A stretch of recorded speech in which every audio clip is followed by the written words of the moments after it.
Bonjour à tous. Alors pour cette nouvelle vidéo, on va faire des boulettes de courgettes. Alors déjà, on va prendre 500 g de courgettes qu'on va râper. On va mettre du sel dessus et on va laisser dégorger pendant à peu près 15 minutes. Au bout des 15 minutes, on va bien essorer les courgettes. On les met dans le plat là. Et on va pouvoir mélanger avec le reste des ingrédients. Donc, il va falloir un œuf.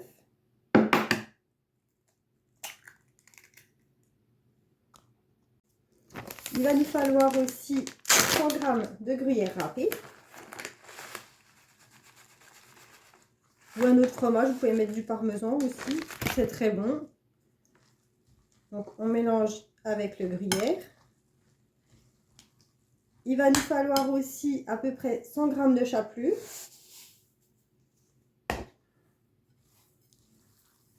Donc en mélangeant, on regarde si ça s'amalgame bien. Il faudra peut-être ajuster un petit peu, soit mettre un peu plus de chapelure ou peut-être un peu moins. Ne mettez pas tout au début, mettez-en au fur et à mesure.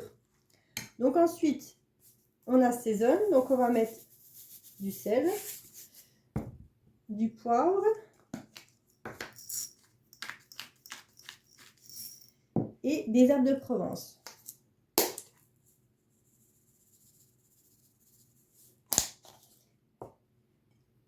Voilà, et on mélange bien, on peut même y aller avec les mains pour que tout soit bien amalgamé ensemble. Une fois que le mélange est prêt, on façonne des boulettes, donc à peu près de cette taille-là, voilà, qu'on va venir mettre sur une plaque sulfurisée, avec du papier sulfurisé, en essayant de les espacer un petit peu, comme ça, faut pas qu'elles se touchent non plus. Ensuite, vous avez formé toutes vos boulettes, vous prenez l'huile d'olive, en spray c'est l'idéal, vous en mettez un petit peu sur vos boulettes, voilà. Et ensuite, on va faire cuire dans un four préchauffé à 200 degrés pendant à peu près 20 à 25 minutes. Le mieux, c'est que vous regardez la coloration. Une fois qu'elles sont bien dorées, c'est qu'elles sont prêtes. Voilà, donc au bout de 25 minutes, on va pouvoir sortir nos boulettes. Donc moi, je les ai mis un peu plus de 30 minutes. Vous adaptez selon votre four. Et je vais vous montrer le résultat. Voilà ce que vous devez obtenir en termes de coloration. Ça a l'air appétissant, non?